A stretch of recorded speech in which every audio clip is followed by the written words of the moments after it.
ادھر بھی پانی تھا ادھر بھی پانی تھا. تو کہتے ادھر بھی پانی تھا ادھر بھی پانی تھا. سید احمد کبیر رفاعی کہتے ہیں میں گزر رہا تھا, عصر کی نماز کا ٹائم ہو گیا, میں جلدی جلدی جا رہا, سامنے سے کتا آ گیا. اب کتا آیا تو مجھے جلدی تھی, کتا بھی بھیگا ہوا تھا. اب میرا دل کرے کہ کتا نیچے اترے تو میں گزروں, کتا کھڑا ہے کہ یہ سائڈ پہ ہو تو میں گزروں. کہتے ہیں دیر ہو گئی. تو مجھے ڈر لگتا تھا, میں نے کبھی کتے کو بھی نہیں جھڑکا تھا, کبھی کتے کو بھی, اپنی اتنی حیثیت ہی نہیں, جھڑکا ہی نہیں کبھی کسی کو.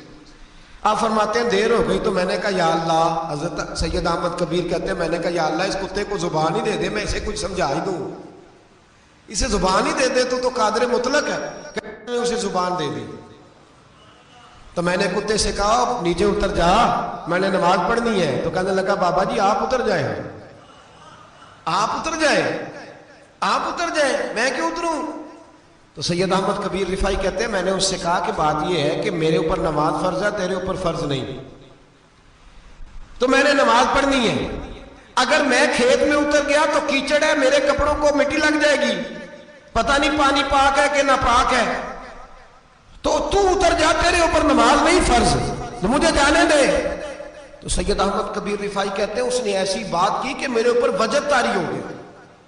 کتے نے بات کی تو میں کانپنے لگا. راتی جاگے شیخ سجاوے, راتی جاگ دے کتے, تیتھوں کتے مالک دا در مول نہ چھڑ دے, پاویں مارو 100 جتے, تیتھوں کتے او ایک برکی دا قدر پچھانن, پاویں مالک ہو من ستے, تیتھوں کتے رکھا سکھا کھا, دنے جار رکھاں وچ ستے, تے تیتھوں اتے اٹھ بلیا چل یار منا لے نہیں تے بازی لے گئے نہیں کتے, اٹھ بلیا چل یار منا لے نہیں تے بازی لے گئے کتے, تے تیتھوں اتے. سید احمد کبیر رفاعی کہتے ہیں وہ مجھے کہنے لگا آپ اتر جائیں. تو میں نے کہا بھائی میرے اوپر نماز فرض ہے, تیرے اوپر فرض نہیں, تو اتر جا, میرے کپڑے آلودہ ہو جائیں گے تو کیا کروں گا. تو کہتے ہیں اس نے بات کی تو میں گھبرا گیا اور چھلانگ لگا کے میں کھیت میں اتر گیا. مجھے کہنے لگا بابا جی کپڑے اگر آپ کے کیچڑ سے آلودہ ہو گئے تو پانی سے صاف ہو جائیں گے, اور اگر مجھے حقیر جان کے آپ کا دل آلودہ ہو گیا تو 7 سمندروں سے بھی صاف نہیں ہوگا. کپڑے پانی سے دھل جائیں گے, اور دل اگر تکبر سے آلودہ ہوا تو 7 سمندروں سے بھی صحیح ہو سکتا نا نا نا, حقیر نہیں جاننا. کسی نے حضرت سید احمد کبیر رفاعی سے پوچھا کہ بابا اتنا بڑا درجہ, اتنا بڑا مقام کیسے ملا. تو بابا جی کہنے لگے زندگی میں کبھی کسی کو حقیر نہیں سمجھا, کسی کو کبھی حقیر, کبھی کسی کو اپنے سے کم تر نہیں سمجھا. تو اللہ نے دیکھے نا, اگر آپ نہیں سمجھیں گے تو اس کے لیے بھی آپ کو عنوان مل جائیں گے, اور اگر سمجھنا ہے اپنے آپ کو بڑا تو اس کے لیے بھی موقع مل جاتے ہیں. حضرت شفیق بلخی بہت بڑے صوفی بزرگ ہوئے پر نوجوان تھے, جوانی میں ہی اللہ نے بڑا مرتبہ دیا. حضرت عبداللہ بن مبارک بوڑھے تھے, دونوں ایک محفل میں اکٹھے ہوئے. اب بغداد سارا ماننے والا تھا اور دونوں کا ماننے والا تھا. آخر میں دعا بزرگ کرایا کرتے تھے محفل کے اختتام پر. حضرت شفیق بلخی جناب عبداللہ بن مبارک سے کہنے لگے آپ دعا کریں, آپ دعا کریں, آپ بزرگ ہیں. اب جس نے جو ماننا ہے اسے اس کے لیے عنوان بھی مل جائے گا. حضرت سیدنا عبداللہ بن مبارک کہنے لگے بیٹے تو دعا کر, تیری عمر تھوڑی ہے تیرے گناہ بھی تھوڑے ہیں, تیری عمر تھوڑی ہے تیرے گناہ بھی تھوڑے ہیں. تو سیدنا شفیق بلخی کہنے لگے نہیں حضور آپ دعا کریں, آپ کی عمر زیادہ ہے تو نیکیاں بھی تو زیادہ ہی ہیں نا, نمازیں بھی تو آپ کی زیادہ ہے نا, روزے بھی تو زیادہ, رمضان بھی تو آپ کی عمر میں زیادہ ہے نا, آج بھی تو آپ نے زیادہ. اگر آپ نے کسی کو اپنے سے بڑا سمجھنا ہے تو عنوان آپ کو مل جائے, چھوٹا سمجھنا ہے تو اس کے لیے بھی عنوان آپ کو. بات تو یہ ہے کہ آپ کیا کرنا, اگر آپ کسی کو حقیر سمجھنا چاہتے ہیں تو بات ختم ہو گئی. سید احمد کبیر رفاعی فرماتے ہیں زندگی بھر کبھی کسی کو حقیر نہیں سمجھا. اللہ کی ساری مخلوق کی کیا بات ہے. اللہ قرآن میں کہتا ہے ان اللہ لا یستحی ان یضرب مثلا ما بعوضۃ فما فوقها, اللہ شرم نہیں کرتا کہ ایک مچھر کی مثال بیان کرے یا اس سے بھی کم تر. اللہ مچھر کی بات کرتا ہے اتنا بڑا ہو کے, وہ کہتا ہے میں کروں گا میری مخلوق جو ہے میری مخلوق. تو حضرت احمد کبیر رفاعی فرمانے لگے میں نے کبھی کسی کو حقیر, بولیے کبھی کسی کو حقیر. ہم لوگوں کے پاس عنوان بڑے حقیر سمجھنے کے لیے, ہم سمجھ لیتے ہیں. امیر آدمی کہتا ہے غریب محنت کیوں نہیں کرتا, محنت کرے امیر ہو جائے گا، عنوان ہوا کہ نہ تنقید کرنے کا۔ 4 بچے ہیں، کرے کمائی، امیر ہو جائیں گے۔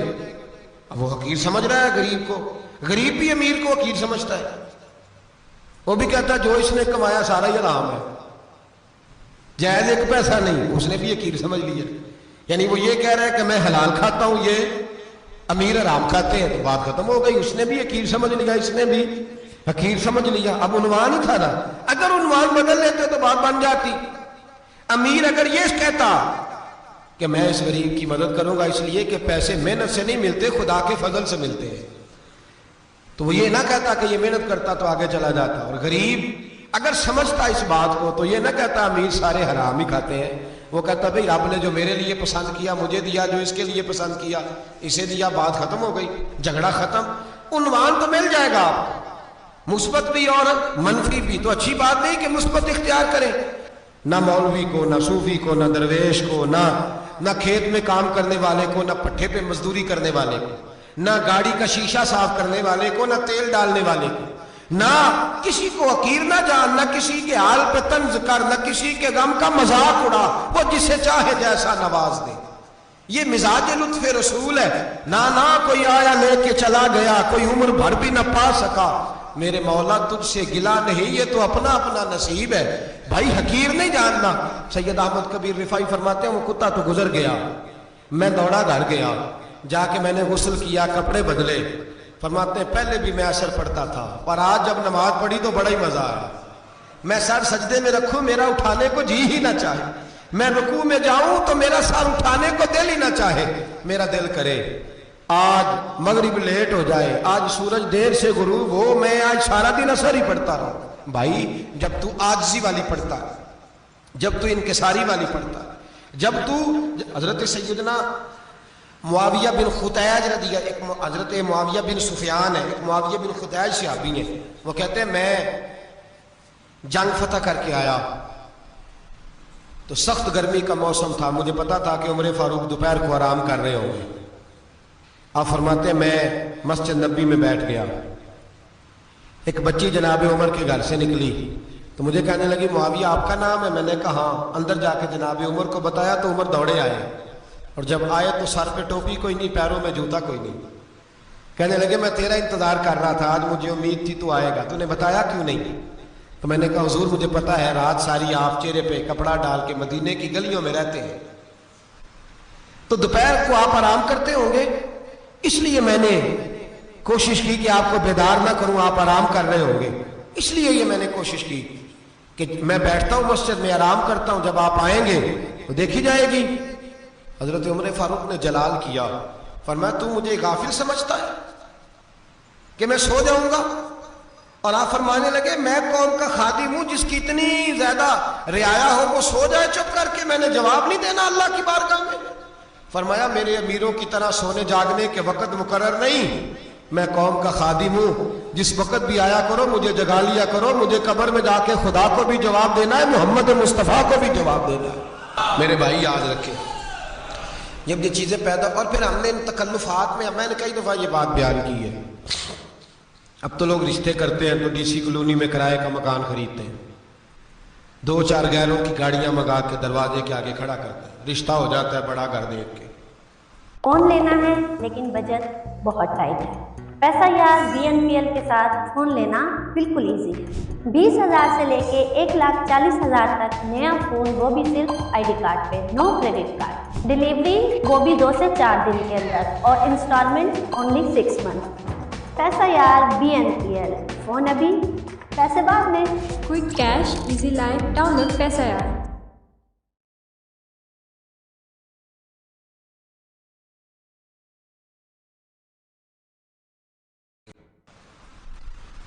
اور جب شادی کے چوتھے دن پتہ چلتا ہے کہ یہ کرائے کا مکان تھا، تو رشتے مکانوں پہ قائم نہیں ہوتے، اعتبار پہ قائم ہوتے ہیں، وہ اعتبار ٹوٹتا ہے تو زندگی بھر قائم نہیں ہوتا دوبارہ۔